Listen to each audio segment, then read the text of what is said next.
Hello everyone, welcome to all in Florence nursing classes. जो आज का हमारा टॉपिक है अंजाइना पेक्टोरिस। अंजाइना पेक्टोरिस क्या होता है? ये एक हार्ट की डिजीज है जो क्या होती है, अराइज होती है, किसी भी एज के अंदर अराइज हो सकती है। अंजाइना पेक्टोरिस की डेफिनेशन क्या है? It is a abnormal condition. ये एक अबनॉर्मल कंडीशन होती है हार्ट की, जिसके अंदर क्या होता है, लैक ऑफ ब्लड सप्लाई हो जाता है। मीन्स जो हार्ट होता है, हार्ट को प्रॉपरली तरीके से ब्लड सप्लाई नहीं हो पाता। क्यों नहीं हो पाता? Due to constriction of the coronary artery. Coronary artery की कंस्ट्रिक्ट होने की वजह से, जहां उसका ब्लॉकेज होने की वजह से जो हमारा हार्ट होता है, हार्ट को प्रॉपर तरीके से ब्लड सप्लाई नहीं हो पाता, जिसकी वजह से क्या होता है, characterized by pain. And heart वाली साइड पर क्या हो जाता है, पेन स्टार्ट हो जाता है। तो इसकी डेफिनेशन क्या बनेगी? It is a abnormal conditions. ये एक अबनॉर्मल कंडीशंस है, arises due to inadequate blood supply to myocardium. Myocardium क्या होता है? हार्ट की सेकंड लेयर को मायोकार्डियम बोला जाता है। इस डिजीज के अंदर ब्लड सप्लाई नहीं हो पाता हार्ट की सेकंड लेयर को, जिसकी वजह से पेन स्टार्ट हो जाता है। बात करें कॉजेज की, कॉजेज क्या होते हैं? कॉजेज का मतलब होता है कि किन कारणों से क्यों अराइज होता है ये कंडीशन। फर्स्ट वन है spasm of the coronary arteries. Coronary arteries के अंदर क्या हो जाना, स्पाज्म हो जाना। स्पाज्म का मतलब क्या होता है, जो आर्टरी होती है वो कहीं ना कहीं से नैरो हो जाती है, कॉन्स्ट्रिक्ट हो जाती है, टाइट हो जाती है, जिसकी वजह से क्या होता है, ब्लड सप्लाई नहीं हो पाता। सेकंड क्या है, presence of the thrombus and embolism in the coronary artery. Thrombus क्या होता है? Blood clot formation. Clot formation बन जाती है, ब्लड क्लॉट बन जाते हैं, और वो क्या हो जाते हैं, कॉर्नरी आर्टरी के अंदर कहीं ना कहीं ब्लॉकेज क्रिएट कर देते हैं, जो ऑब्स्ट्रक्शन कर देते हैं, जिसकी वजह से ब्लड क्या होता है, प्रॉपरली हार्ट को सप्लाई नहीं हो पाता। इसके अलावा क्या आते हैं, रिस्क फैक्टर आते हैं। रिस्क फैक्टर का मतलब कि इसके साथ और बहुत सारे फैक्टर हैं, जिनकी वजह से क्या होता है, एंजाइना पेक्टोरिस स्टार्ट होती है। लाइक जैसे एज, एडवांसिंग एज के अंदर क्या होता है, जैसे जैसे इंसान की एज बढ़ती जाती है, उसी तरीके से क्या हो जाता है, कॉर्नरी आर्टरी क्या होता है, स्पाज्म होता जाता है उसके अंदर। नेक्स्ट क्या है, ओबेसिटी। जितना ज्यादा मोटापा होगा, बॉडी के अंदर फैट डिपॉजिट होगा, उतनी ज्यादा हार्ट की डिजीज अराइज हो जाएंगी। नेक्स्ट है इंक्रीज कैस्ट्रोल लेवल। हमारी बॉडी के अंदर कैस्ट्रोल लेवल का इंक्रीज हो जाना, वो भी लीड करता है किसको, कॉर्नरी डिजीज को। Increase blood pressure.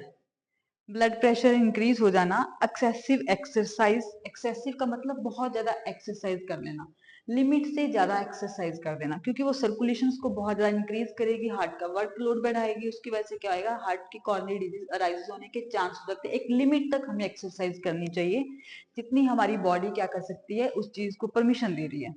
नेक्स्ट उसके बाद सीवियर अनीमिया। अनीमिया का मतलब क्या होता है, हीमोग्लोबिन लेवल का कम हो जाना बॉडी के अंदर। अगर कोई सी भी कैंडिडेट के अंदर सीवियर अनीमिया है, लैक ऑफ हीमोग्लोबिन लेवल है, तो उसकी वजह से भी ये डिजीज अराइज हो सकती है। नेक्स्ट है अरोटिक वॉल डिजीज। अरोटिक वॉल क्या होता है, हार्ट के अंदर 4 वॉल पाए जाते हैं। फर्स्ट होता है mitral valve, bicuspid valve, tricuspid valve, pulmonary valve and aortic valve. जो अरोटिक वॉल होता है, अरोटिक वॉल एक मोस्ट इंपोर्टेंट वॉल माना जाता है हार्ट के अंदर, जो पूरी बॉडी के अंदर ब्लड सप्लाई, जब ब्लड सर्कुलेट करने के लिए परमिशन देता है। तो अरोटिक वॉल की अगर कोई भी डिजीज होती है, लाइक अरोटिक स्टेनोसिस हो गया, कुछ ऐसी डिजीज होती हैं, वो लीड करती हैं किसको, एंजाइना पेक्टोरिस को लीड करने का काम करती हैं। नेक्स्ट है हाइपरथायराइडिज्म। हाइपरथायराइडिज्म का मतलब क्या होता है, थायराइड ग्लैंड का सिक्रीशन इंक्रीज हो जाना, मींस हाइपर हो जाना, ज्यादा बढ़ जाना। वो चीज भी क्या, किस चीज को क्रिएट करेगी, एंजाइना पेक्टोरिस को क्रिएट करेगी। सो फर्स्टली हमने पढ़ा इसकी डेफिनेशन, देन उसके बाद कॉजेज हैं, देन उसके बाद रिस्क फैक्टर है। रिस्क फैक्टर का मतलब जिनके कारणों से होने के चांस हो सकते हैं। उसके बाद नेक्स्ट आता है क्लिनिकल मैनिफेस्टेशन। क्लिनिकल मैनिफेस्टेशन का मतलब क्या होता है, साइन एंड सिम्टम जो हमें दिख रहे हैं, वो कैसे पता चलता है कि कैंडिडेट्स को ये प्रॉब्लम है। फर्स्टली क्या होगा, कैंडिडेट सफर करेगा चेस्ट पेन से। हार्ट वाली साइड पर कैंडिडेट्स के क्या होगा, पेन बहुत ज्यादा अराइज होगा, सीवियर पेन होगा, जो कैंडिडेट्स टॉलरेट नहीं कर पाता। उसके बाद क्या होगा, साइनोसिस हो जाएगा। साइनोसिस का मतलब क्या होता है, बॉडी के अंदर ऑक्सीजन की कमी होने की वजह से क्या होता है, पूरी बॉडी की कलर जो म्यूकस मेम्ब्रेन होती है, उसका ऑलरेडी कलर क्या होता है, ब्लूइश हो जाता है। नेक्स्ट कैंडिडेट का रेस्पिरेटरी सिस्टम इंक्रीज हो जाएगा, टैकीपीनिया हो जाएगा, ब्रेडिकार्डिया हो जाएगा। इसके अलावा कैंडिडेट फैटिग्यू, थकावट महसूस करेगा, और कैंडिडेट क्या हो जाएगा, बिल्कुल वीक हो जाएगा, इंसोमिया हो जाएगा। एनरोक्सिया हो जाएगा, कैंडिडेट्स बहुत सारी चीजों से सफर करना स्टार्ट कर देगा। पर फर्स्टली इसके अंदर मेन मोस्ट इंपॉर्टेंट क्या होता है कि उसका ब्लड प्रेशर जो फ्लक्चुएट करने लग जाएगा, उसको थोड़ा सा वॉक करने पर भी क्या होएगा, सांस फूलने लग जाएगा। नेक्स्ट उसके बाद उसकी पेन राइट साइड हार्ट की चेस्ट वाली साइड पर बहुत ज्यादा पेन अराइजेज हो जाएगा, जिसके सिम्टम दिखने लग जाएंगे कि कैंडिडेट को कोई ना कोई हार्ट की डिजीज है। उसके बाद हम लोग कैसे उस चीज को एवलेट करेंगे, कैसे उसका एवोल्यूशन करेंगे, कैसे पता लगाएंगे कि कैंडिडेट को वाकई हार्ट के अंदर एंजाइना पेक्टोरिस नाम से सफर कर रहा है। डायग्नोस्टिक एवोल्यूशन, डायग्नोस्टिक एवोल्यूशन के अंदर सबसे पहले हम क्या करेंगे, उसकी फिजिकल हिस्ट्री लेंगे। फिजिकल हिस्ट्री के अंदर उसकी असेसमेंट करेंगे, subjective data objective data collect करेंगे, फैमिली हिस्ट्री लेंगे, family present history past history सब कलेक्ट करेंगे। इसके अलावा कुछ डायग्नोस्टिक एवोल्यूशन टेस्ट होते हैं, जैसे ईसीजी, कैंडिडेट की ईसीजी करेंगे। नेक्स्ट उसके बाद स्ट्रेस टेस्टिंग करेंगे, कंप्लीट सीबीसी करेंगे उसका, और उसके बाद कैस्ट्रोल लेवल चेक करवाएंगे। उसके बाद क्या होता है, कैंडिडेट्स की इको करवाएंगे। इन सब चीजों से द्वारा पता चल सकता है कि कैंडिडेट एंजाइना पेक्टोरिस से सफर कर रहा है। नेक्स्ट आता है मेडिकल मैनेजमेंट। अब मेडिकल मैनेजमेंट हमेशा डॉक्टर के प्रिस्क्रिप्शन के अनुसार ही लेना चाहिए। जो चीज डॉक्टर प्रिस्क्राइब कर रहा है, हमें उस अकॉर्डिंग ही एंजाइना पेक्टोरिस का क्या करना चाहिए, ट्रीटमेंट करना चाहिए। जैसे फर्स्ट क्या है, वेसोडायलेटर। कैंडिडेट को वेसोडायलेटर एजेंट देने चाहिए। काफी सारी मेडिसिन आती हैं वेसोडायलेटर के अंदर, जो क्या करते हैं, कॉर्नरी आर्टरी के अंदर जो स्पाज्म होता है उसको डायलेट कर देते हैं। डायलेट का मतलब थोड़ा वेन को डायलेट करके उसके अंदर ब्लड सर्कुलेशन अच्छे से फ्लो हो सकता है। नेक्स्ट उसके बाद क्या है, कैल्शियम चैनल ब्लॉकर्स मेडिसिन आती हैं, ये भी एंजाइना पेक्टोरिस के अंदर, जो हार्ट डिजीज के अंदर यूज होती हैं। उसके बाद नेक्स्ट है थ्रोम्बोलाइटिक ड्रग्स।